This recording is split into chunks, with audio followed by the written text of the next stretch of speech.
পাকিস্তান কোথায় ভুল করলো, পাকিস্তান কেন হারলো, দোষটা কি আসলে তাদের ব্যাটসম্যানদের নাকি বোলারদের? শান মাসুদ পরিষ্কার করেছেন তারা কন্ডিশনটা যেমন হবে ভেবেছিলেন সেটা হয়নি।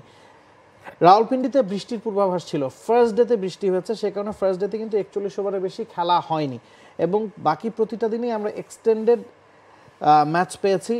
এক্সট্রা ওভার খেলানোর কথা ছিল, তবে 4 জন পেসার যেহেতু পাকিস্তান খেলিয়েছে কোনো দিনই কিন্তু তারা তাদের ওভারের কোটা পূর্ণ করতে পারেনি। ওই 4 জন পেসার খেলানোটাই হিতে বিপরীত হয়েছে, কারণ আমরা সাইম আইয়ুবকে দেখেছি ওভার করেছেন 7 ওভার, সৌদ শাকিলকে 2 ওভার করতে দেখেছি। ফার্স্ট ইনিংসের কথা বলছি বাংলাদেশের। সঠিক প্যাড আর সঠিক তথ্য দিয়ে এসব সামলে নিব এক হয়ে মোনালিসা স্যানিটারি ন্যাপকিন। এছাড়া আঘা সালমান 41 ওভার করেছেন। সব মিলিয়ে 50 ওভার স্পিনারদের দিয়ে পাকিস্তান বল করিয়েছে। তাদের কেউই কিন্তু স্পেশালি স্পিনার ছিল না, আবরার আহমেদ ছিলেন না। 163 ওভারের বেশি বাংলাদেশ ব্যাটিং করেছে ফার্স্ট ইনিংসে এবং যে ধরনের গরম রাওয়ালপিন্ডিতে ছিল পেসারদের জন্য কাজটা ডিফিকাল্ট ছিল।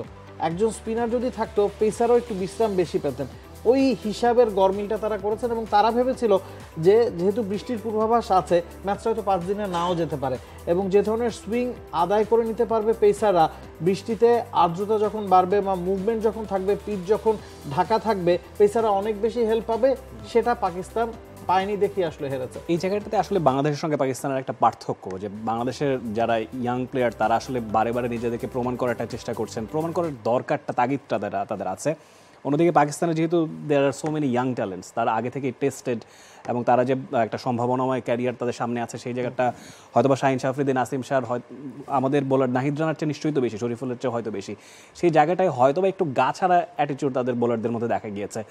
শাহিন আফ্রিদি একেবারেই কোনো ধারহীন বোলিং করেছেন, 2টো উইকেট হয়তো নিয়েছেন, কিন্তু ওইরকম যে ডমিনেটিং রোলে তাকে আমরা লিমিটেড ওভার ক্রিকেটে দেখি, সেই জায়গাটায় এই জায়গাটা একটু ঘাটতি রয়ে গেছে। এবং ওভারঅল আপনি যেটা বলছিলেন একটা স্পিনার, কোয়ালিটি স্পিনারের অভাব পাকিস্তান বোধ করেছে, সেই জায়গাটা কিছুটা তারা ব্যাকফুটেই চলে গেছে। জানো যে আমাদের একটা সিচুয়েশন কন্ডিশন মিলে মুশফিক পোস্ট ম্যাচে বলছিলেনও যে সিমিলার ওয়েদার, সিমিলার কন্ডিশন বাংলাদেশের মতো, এটা তাদেরকে হেল্প করেছে। পাকিস্তান হয়তো এই জায়গাটায় খানিকটা চাপে পড়ে গিয়েছে। আসলে অতি আত্মবিশ্বাস এবং চাপ দুটোর বদলতে পাকিস্তান এই ম্যাচটা হেরেছে। ফার্স্ট ইনিংসের কথা যদি আসি, শেষ বিকেলে বাংলাদেশের 1-2টা উইকেট নেওয়া ট্রাই করতে গিয়ে তারা 448 রান তুলে 6 উইকেটে ইনিংস ডিক্লেয়ার করেছিল, মানে তাদের হাতে তখনও 4 উইকেট আছে। রাওয়ালপিন্ডিতে শেষ 4 টেস্টের কথা যদি আমরা বলি, প্রতি ইনিংসেই গড়ে 500 রানের উপরে হয়েছে।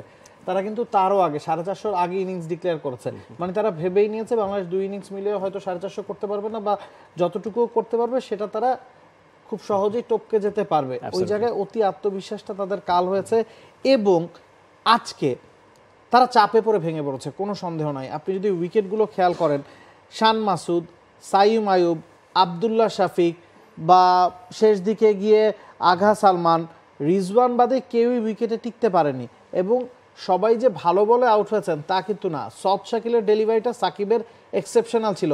শান মাসুদ অফ স্ট্যাম্পের অনেক বাইরের বল চেস করতে গিয়ে আউট হয়েছেন, সাইম আইয়ুব অফ স্ট্যাম্পের অনেক বাইরের বল চেস করতে গিয়ে আউট হয়েছেন, আবদুল্লাহ শাফিক সাকিবকে উড়িয়ে মারতে গিয়ে ডাউন দ্য উইকেটে এসে বলের নাগাল পাননি, তিনিও কিন্তু ওইভাবে উইকেটটা বিলিয়ে দিয়ে এসছেন। তো যেই চাপটা বাংলাদেশ তৈরি করতে পেরেছিল, আমরা বলছিলাম যে বাংলাদেশের বোলাররা সবাই আউটস্ট্যান্ডিং ইকোনমিতে বল করেছেন, ওই চাপটার যেভাবে তাদের ট্যাকেল দেওয়া দরকার ছিল সেটা কিন্তু পাকিস্তান করতে পারেনি এবং আমার কাছে মনে হয় অতি আত্মবিশ্বাস এবং চাপ দুটোর বদলতেই পাকিস্তান এই ম্যাচটা জিতেছে, তবে ক্রেডিটটা বাংলাদেশকে দিতে হবে।